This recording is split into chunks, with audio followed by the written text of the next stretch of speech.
AI가 세상을 바꾸는 속도, 정말 무서울 정도죠. 그런데 말입니다. 이 화려한 능력 뒤에는 지구의 에너지를 통째로 삼켜버릴 것 같은 엄청난 전력 소모라는 그림자가 있어요. 이대로 가다간 AI가 스스로 만든 에너지의 벽에 부딪혀서 멈춰설지도 모른다는 거죠. 오늘 바로 그 벽을 허물 수도 있는 아주 새로운 컴퓨팅의 가능성에 대해 이야기해 보겠습니다. 이게 무슨 뜻이냐면요. AI 업계 전체가 지금 거대한 갈림길에 서 있다는 겁니다. 선택지는 딱 두 개예요. 발전소를 어마어마하게 더 짓든가 아니면 AI가 에너지를 쓰는 방식을 아예 근본부터 바꾸든가. 둘 중 하나에서 혁명적인 돌파구가 나오지 않으면 AI의 미래는 없다는 어떻게 보면 좀 무서운 경고죠. 네, 바로 이겁니다. 오늘 이야기의 핵심 키워드, AI 에너지 장벽. AI가 똑똑해지면 똑똑해질수록 에너지를 먹는 양은 정말 기하급수적으로 늘어나요. 근데 문제는 이제 전 세계 전력 공급이 이걸 도저히 따라갈 수가 없게 됐다는 거죠. 말 그대로 거대한 벽이 우리 앞을 딱 가로막고 있는 겁니다. 근데 사실 이 에너지 문제는요, 어쩌면 더 근본적인 문제의 증상일 뿐일지도 모릅니다.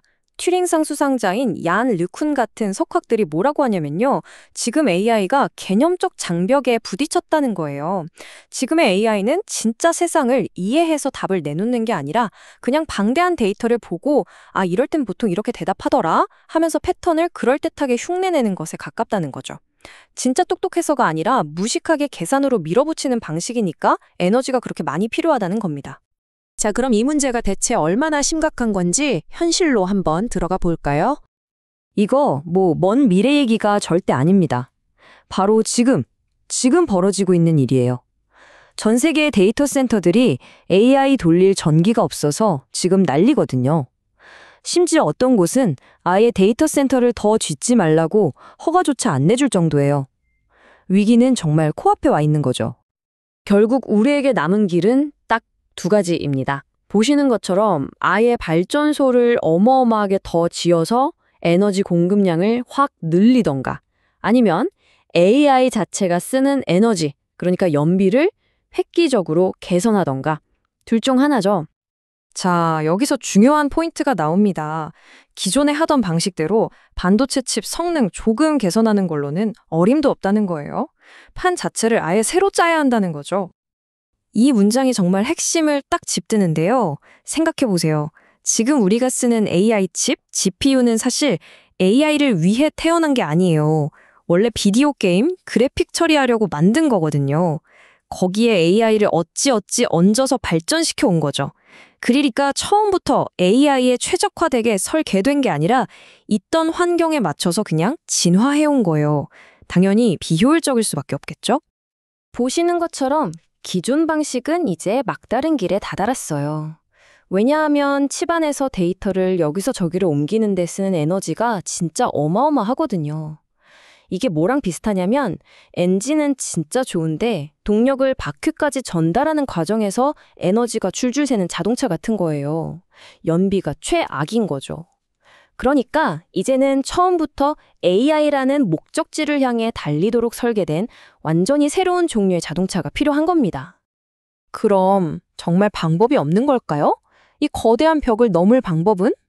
바로 여기서 연력화 컴퓨팅이라는 정말 흥미로운 새로운 아이디어가 등장합니다. 핵심 아이디어는 생각보다 되게 간단해요. 자, AI는 본질적으로 확률 게임이거든요. 이게 고양이일 확률 70%, 강아지일 확률 30% 이런 식으로요. 근데 하드웨어는 어때요? 항상 0 아니면 1, 참 아니면 거짓 이렇게 딱딱하게만 계산하잖아요. 뭔가 서로 쓰는 언어가 다른 느낌이죠? 그래서 이 둘의 언어를 통일시켜주자는 겁니다.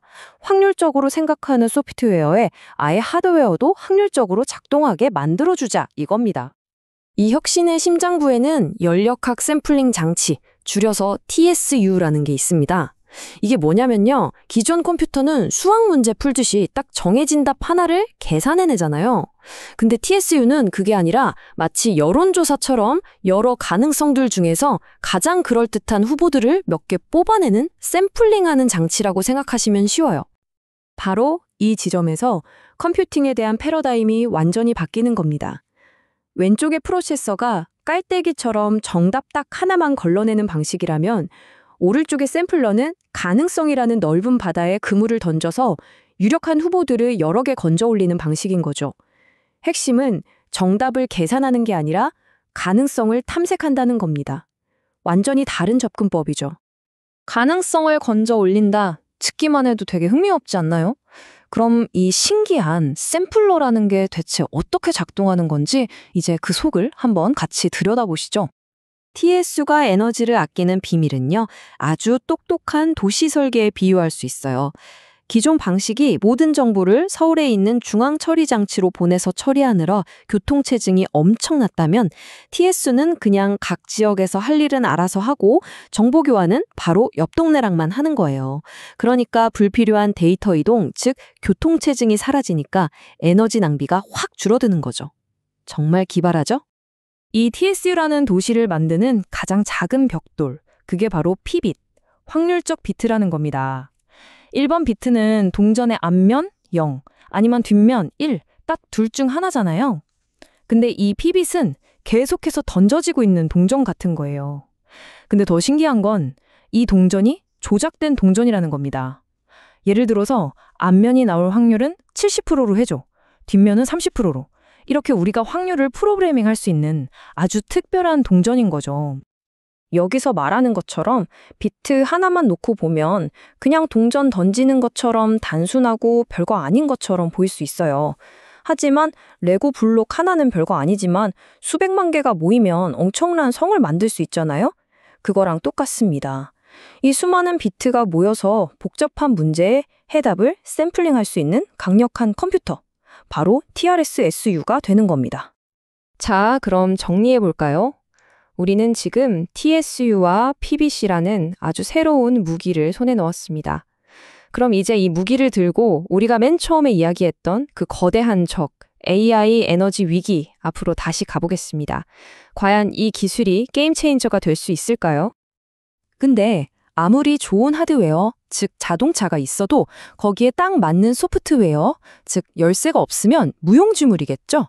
이 TSHU라는 새로운 자동차의 성능을 100% 끌어내기 위해 만들어진 전용 열쇠가 있습니다. 그게 바로 노이즈 제거 연력학 모델 DTM이라는 새로운 알고리즘이에요. TSH와 DTM, 이 둘은 완벽한 한 쌍인 셈이죠.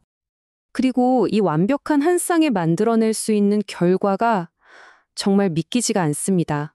보이시나요? 무려 1만 배입니다. 시뮬레이션을 돌려보니까 기존 GPU 방식보다 에너지 효율이 최대 1만 배까지 높아질 수 있다는 거예요. 이게 뭐 10% 좋아지고 2배 좋아지고 이런 수준이 아니에요. 비유하자면 자동차 연비가 갑자기 리터당 10만 킬로미터가 되는 것과 같은 아예 차원이 다른 도약인 겁니다. 엄청나죠? 오늘 우리는 AI라는 거대한 흐름 앞에 놓인 에너지 장벽이라는 문제와 그 벽을 넘을 수도 있는 연력학 컴퓨팅이라는 새로운 가능성을 함께 살펴봤습니다. 결국 AI의 미래는 이 질문으로 귀결될 것 같습니다. 우리는 앞으로도 계속해서 더 빠르고 정확한 계산기를 만드는 데 집중할 것인가? 아니면 지혜롭게 가능성의 바다를 항해하는 탐험가를 만들 것인가? 인공지능의 다음 페이지는 바로 우리의 이 선택에 따라 쓰여지게 될 겁니다.